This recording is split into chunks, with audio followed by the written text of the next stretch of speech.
sejam bem-vindos à nossa casa. É com bastante alegria que aqui nós nos encontramos para falar um pouquinho sobre os ensinamentos de Jesus e principalmente pela ótica da doutrina dos Espíritos, né? A interpretação que os Espíritos passaram a Kardec acerca do Evangelho de Jesus. Não tem nada de novo, né? Mas muita coisa se perdeu no decorrer desses 2000 anos. Então, os Espíritos passaram novamente alguns detalhes que são muito importantes para todos nós, que até então ficaram meio que perdidos, né, no tempo. E o capítulo de hoje, que nós vamos falar, é o capítulo de número 11, Amar ao Próximo como a Si Mesmo. É um capítulo bastante interessante, né, que vem agora logo após as bem-aventuranças, né? Então Jesus nos fala da necessidade de amarmos o nosso próximo como a nós mesmos. E esse capítulo, eu estava assistindo algumas exposições do Evangelho no YouTube, né, para enriquecer o entendimento dessa passagem, e foi muito interessante um lembrete de um expositor acerca da escolha de Kardec colocar nesse capítulo a passagem "Dai a César o que é de César". Então esse capítulo tem como subtítulos, né? Capítulo 11, o maior mandamento, "Dai a César o que é de César", e nas instruções dos Espíritos nós temos a lei de amor, o egoísmo, a fé e a caridade para com os criminosos. Esse tópico aqui do egoísmo também é bastante interessante, porque ele é comentado pelo Emmanuel, né? Uma mensagem ditada por Emmanuel em 1853, se eu não me engano, está aqui. Vamos lá, olhar. Desculpa, 1861. O Emmanuel fala sobre o egoísmo. É muito interessante, vamos ver se a gente consegue, né, dar uma passada por esse tema aí. E até aproveitando esse tópico, né, vamos falar então um pouquinho sobre "Dai a César o que é de César". Vou só dar uma lida na passagem para foi mais fiel, né, ao capítulo, ao próprio Evangelho, e diz o seguinte: Então retirando-se os fariseus, projetaram entre si comprometê-lo no que falasse. Projetaram, né? Eles estavam armando alguma para Jesus aqui. Enviaram-lhe seus discípulos juntamente com os herodianos. Mandaram, né, os soldados de Herodes junto com os discípulos dos fariseus, que disseram assim: Mestre, sabemos que és verdadeiro e não se te dá de ninguém, porque não levas em conta a pessoa dos homens. Dize-nos, pois, qual é o teu parecer? É lícito dar o tributo a César ou não? Porém, Jesus, conhecendo a sua malícia, disse-lhes: Por que me tentais, hipócritas? De cara ele percebeu que ali tinha uma armadilha, né? Ou jogava ele contra os fariseus, que tinham horror a pagar os impostos aos romanos, ou se ele falasse que não deveria pagar os impostos, colocar os soldados romanos no encalço dele. Então, na sua simplicidade, eles acharam que eles tinham, né, colocado Jesus em xeque-mate ali, né? Para quem joga xadrez, né? Colocar numa situação, ou em outro jogo, em sinuca, né? O que ele ia fazer, né? E Jesus já começa chamando a atenção deles, né? Por que me tentais, hipócritas? Mostrai-me cá a moeda do censo. E eles lhe apresentaram a moeda de um dinheiro. Jesus lhes disse: De quem é essa imagem e inscrição? Responderam-lhe eles: De César. Então lhes disse Jesus: Pois dai a César o que é de César, e a Deus o que é de Deus. E quando ouviram isso, admiraram-se e deixando-se retirar. Quer dizer, se admiraram, porque acharam que eram muito espertos, né, muito inteligentes, se admiraram das respostas que Jesus deu, né? Um espírito altamente evoluído. Mas é que respostas é bastante interessante, porque os judeus haviam feito de uma questão do tributo, que eles tinham horror de pagar, eles eram realmente bastante rebeldes, bastante baderneiros, vamos dizer assim, e eles tornaram o pagamento do tributo como uma questão religiosa, né, que não tem nada a ver. Jesus falou, então, dai a César o que é de César e a Deus o que é de Deus. A proposta de Jesus era com relação ao Pai Celestial, a Deus nosso Pai Todo-Poderoso, né? Então, não havia sentido eles quererem envolver Jesus nessa questão. Mas existe uma profundidade um pouco maior nessa questão. Por que Kardec colocou essa passagem aqui, né? A passagem de dai a César o que é de César no amor ao próximo. Aqui alguns expositores argumentam, inclusive o próprio Emmanuel, né, que tem uma citação aqui no capítulo, ele fala com relação aos tributos que nós devemos pagar, né, com relação à vida em comunidade que nós levamos. Então, César, tudo bem, talvez os impostos cobrados por Roma talvez fossem até um pouco elevados, ou muito elevados, né? Não vamos entrar nesse mérito. Mas, em contrapartida, Roma estava trazendo para a Judéia um sistema de organização que eles até então não tinham. Então, ele trouxe toda uma estrutura, e isso tem um custo. É a mesma coisa que nós olharmos à nossa volta, né? Nós temos ruas bem pavimentadas ou não, né? Temos a eletrificação, a água, o esgoto, embora imperfeitamente não chegue a todos, mas, no modo geral, isso é uma estrutura organizada que a gente conquistou. E eles conquistaram isso através do domínio dos romanos. Mas eles não queriam pagar por isso.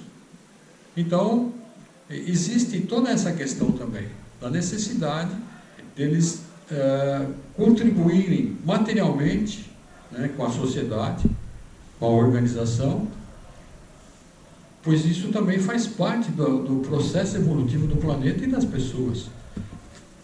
Vamos dar uma olhadinha na citação de Emmanuel, né, para mim ser mais fiel até a interpretação dele. Quando o Senhor nos traçou, esse aqui é do livro Semeador em Tempos Novos, né? Nem tão novos assim, né, porque esse livro é bem antiguinho. Quando o Senhor nos traçou a obrigação de dar a César o que é de César, como de outras vezes, imprimia ao ensinamento significado mais profundo.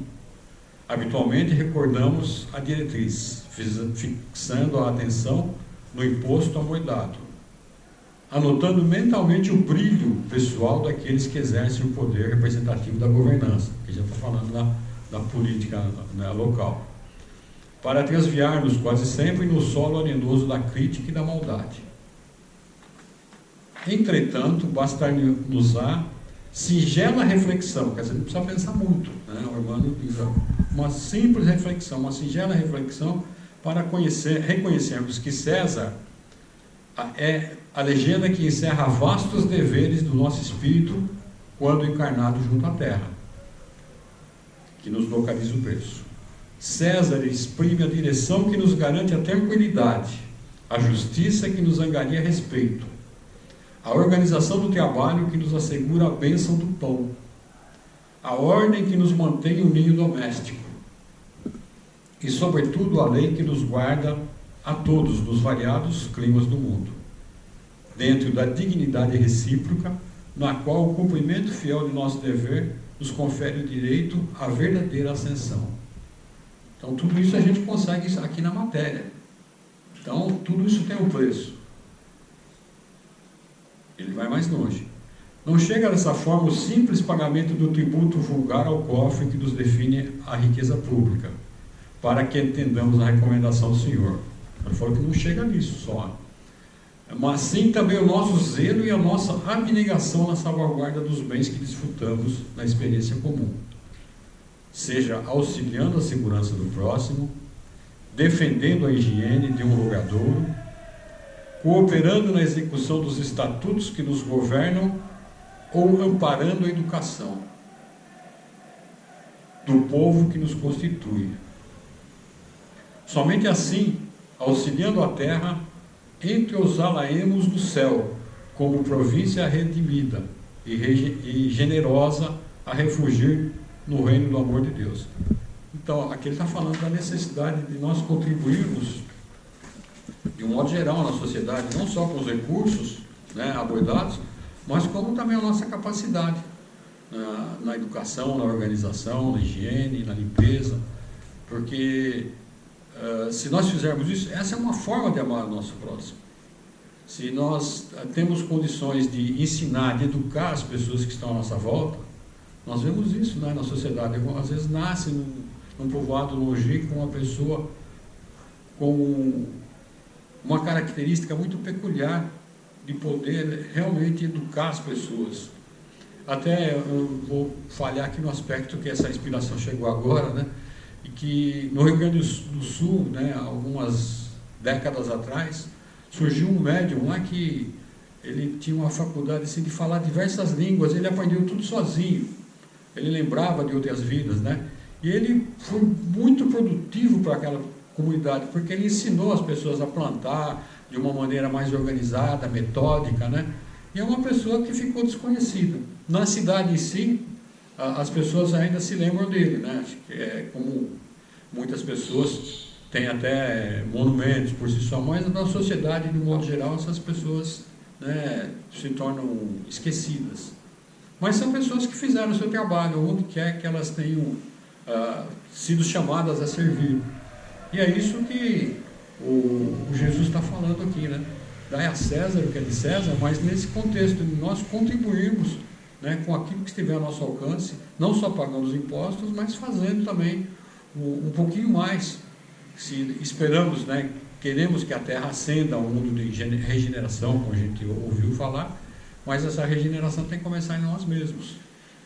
E é isso que fala aqui na sequência também do capítulo, onde o Emmanuel fala sobre o egoísmo, né? Eu vou pular os outros tópicos.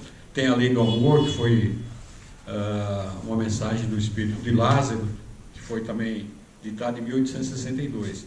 Mas o Emmanuel, ele traz um aspecto interessante, né, que eu vou me apegar. Emmanuel, para quem não se recorda, foi o mentor do Chico Xavier. Então, o Chico psicografou vários livros com diversas entidades, né? André Luiz, Humberto de Campos, que até eu trouxe um outro livrinho aqui. Mas o Emmanuel é o seu mentor e encarregado, né, dessa missão de auxiliar o Chico. E aqui no Evangelho, em 1861, o Emmanuel, que foi o mentor do Chico, já deixou registrado também a sua participação nessa obra da codificação. Aqui ele fala sobre o egoísmo. A mensagem foi ditada em Paris, em 1861. Eu vou ler um pedacinho também, me desculpe se vai ficar um pouquinho cansativo, mas é que fica mais fiel ao contexto todo. E a gente sempre, como de costume, pede para os colegas darem uma olhada no capítulo, nesse caso o capítulo 11, né, que tem mensagens muito belíssimas aqui. O capítulo não é tão longo, não é tão extenso, mas vale a pena dar uma olhada. O Emmanuel começa assim: o egoísmo, essa chaga da humanidade, deve desaparecer da Terra, mas não vai desaparecer por mágica, né? Vai depender do nosso esforço, porque impede o progresso moral, e é ao Espiritismo que cabe a tarefa de fazê-la elevar-se na hierarquia dos mundos. Olha a responsabilidade da doutrina, de todos nós que estamos aqui, né? Alguns chegamos um pouquinho antes, outros chegaram um pouquinho depois, mas aqui ele diz que cabe ao Espiritismo essa obra de eliminar essa chaga da humanidade, que é o egoísmo. O egoísmo é, portanto, o alvo para o qual todos os verdadeiros crentes devem dirigir suas armas, suas forças e sua coragem. E agora que ele esclarece essa questão da coragem. Quando começa a falar em armas aqui, a gente fica até meio assustado, né? Mas não é nada disso, né? É a arma moral aqui que ele diz. Digo coragem porque esta é a qualidade mais necessária para vencer a si mesmo. A gente não tem que combater o egoísmo dos outros, né? Combater o egoísmo em nós mesmos, né? E a partir do momento que nós vamos nos modificando, vamos exemplificando, né, essa nossa transformação, as pessoas também vão se modificando. Que cada qual, portanto, dedique toda a sua atenção em combater em si próprio, pois esse monstro devorador de todas as inteligências, esse filho do orgulho, é a fonte de todas as misérias terrenas. Né? Quando a pessoa quer coisas, pessoas, tudo para si. Então, isso é o egoísmo.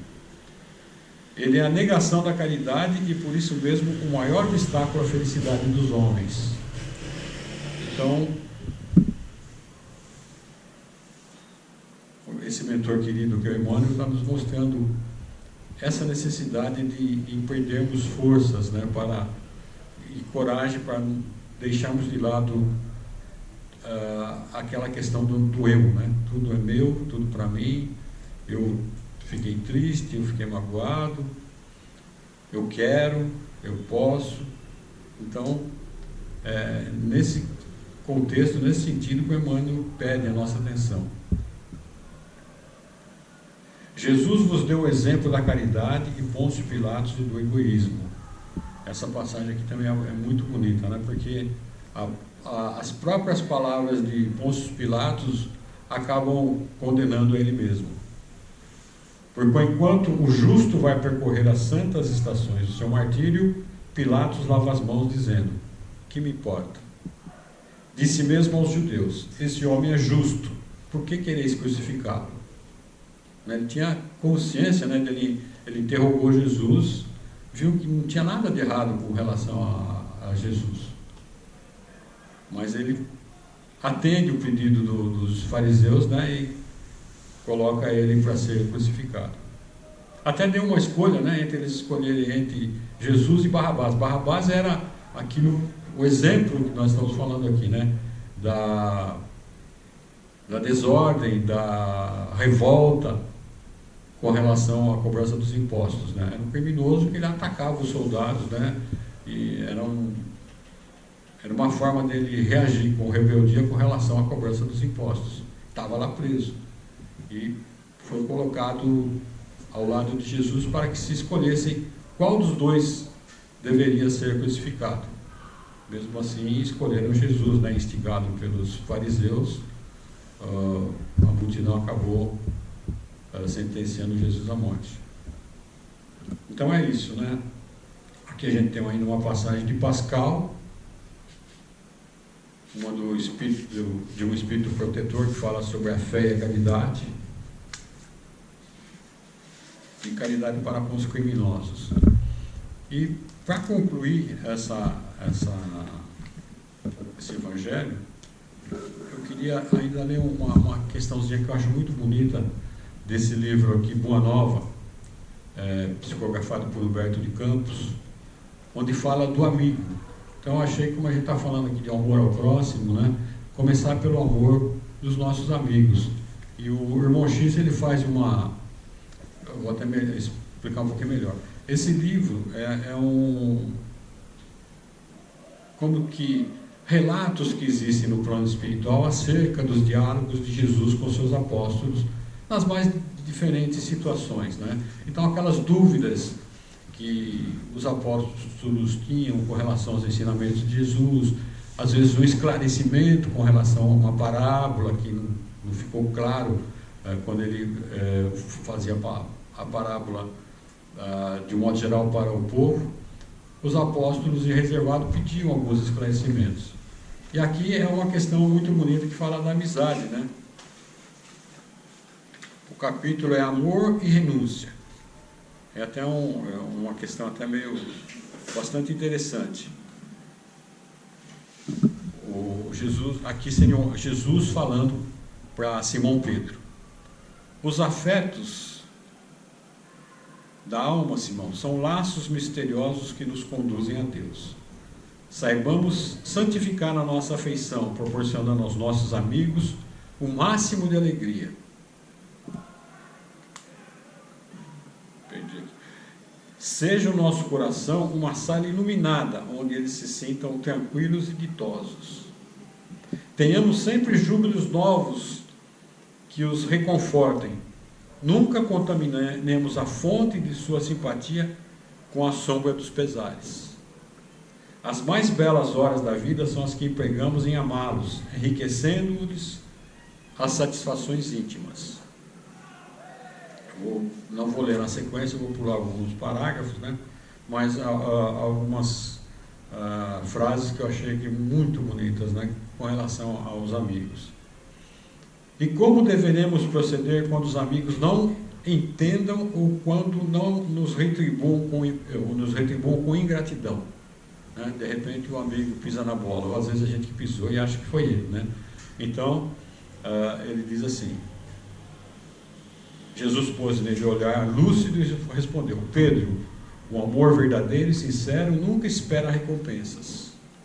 A renúncia é o seu ponto de apoio, como o ato de dar é a essência de sua vida.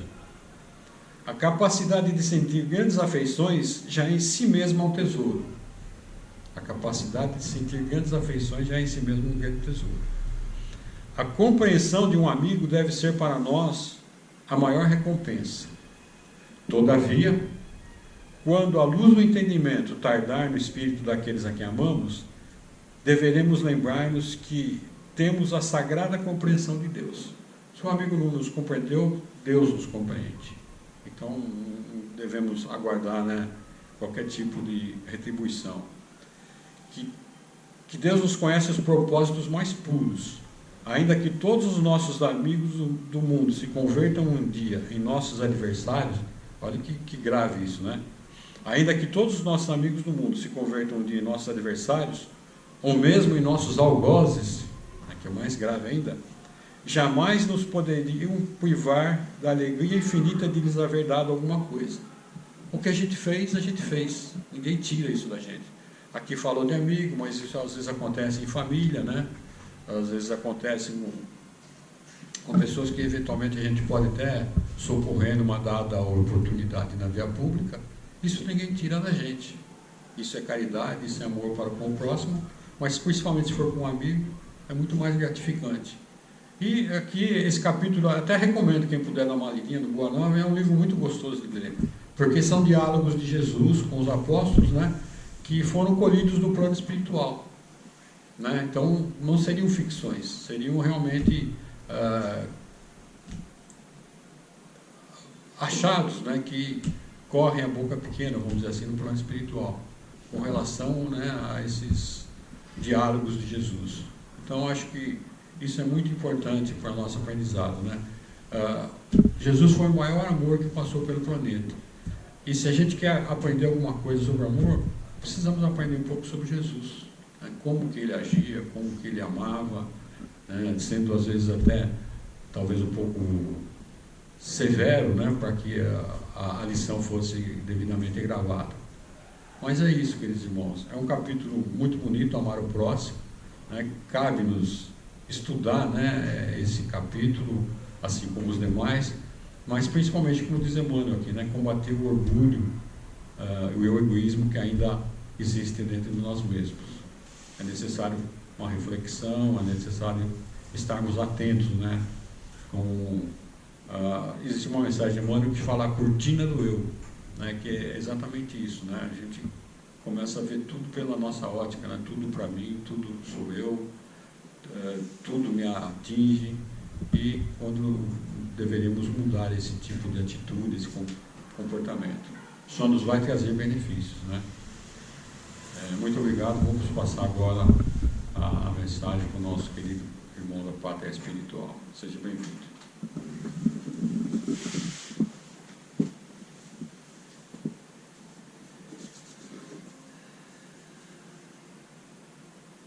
Paz em seus corações.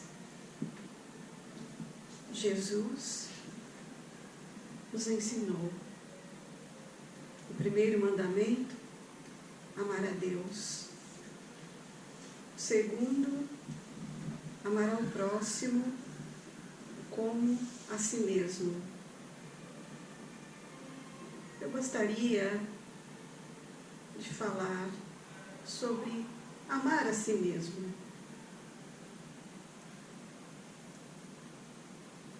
Nosso querido Kardec, no Livro dos Espíritos, coloca um capítulo sobre o conhecimento de si mesmo, aonde, em 2 perguntas, Agostinho dá as suas respostas e ali traça conselhos de muita sabedoria para todos. O maior conselho é conhecer-se. Conhece a ti mesmo, segundo Sócrates. E como é difícil, meus irmãos, vencer a barreira do mal e do egoísmo, conhecer a si mesmo, se respeitar, se valorizar, dar sentido à sua vida como espírito, ter um progresso aqui e um progresso na espiritualidade. O autoconhecimento é muito importante para o homem, para que ele possa, além de respeitar-se, respeitar também o seu próximo. Jesus diz que reconhece a árvore por seus frutos, e cada um dos irmãos está semeando frutos aqui na terra, que serão colhidos na espiritualidade, não tenham dúvida. Muitas vezes, apegados ao materialismo, o homem esquece da sua obrigação moral para com Deus, esquece das leis, como foi mencionado, as leis de amor e caridade, que tanto é falado e explicado no Evangelho. Conhecer a si mesmo coloca Agostinho algumas recomendações de você fazer uma autoanálise a cada dia. Uma análise sincera, somente você e Deus, em que pode melhorar com perguntas. Como posso fazer melhor? Como posso tratar melhor o meu corpo? Iluminar o meu espírito? Como posso auxiliar e amparar o meu próximo? O Espírito acolhe os frutos também da caridade. Como posso ser mais caridoso, mais paciente? Assim, este autoconhecimento, meus irmãos, o homem vai caminhando para a sua evolução. É muito difícil conhecer-se. Lhes digo, de experiência, quando estive na Terra, é muito difícil vencer os vícios, as más paixões, as provocações, o gênio do mal, que muitas vezes fala mais alto do que a bondade e o bem. Assim, que gostaria de que todos estivessem em paz e conhecendo a si mesmo aqui o que é uma grande bênção e também uma grande aventura em sua mente, em seus sentimentos, em seu espírito.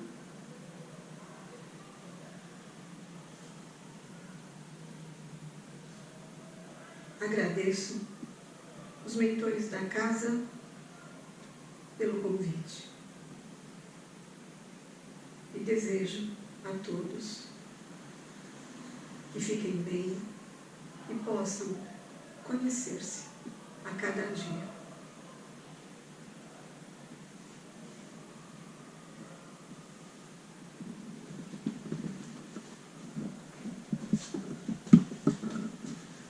Nós agradecemos ao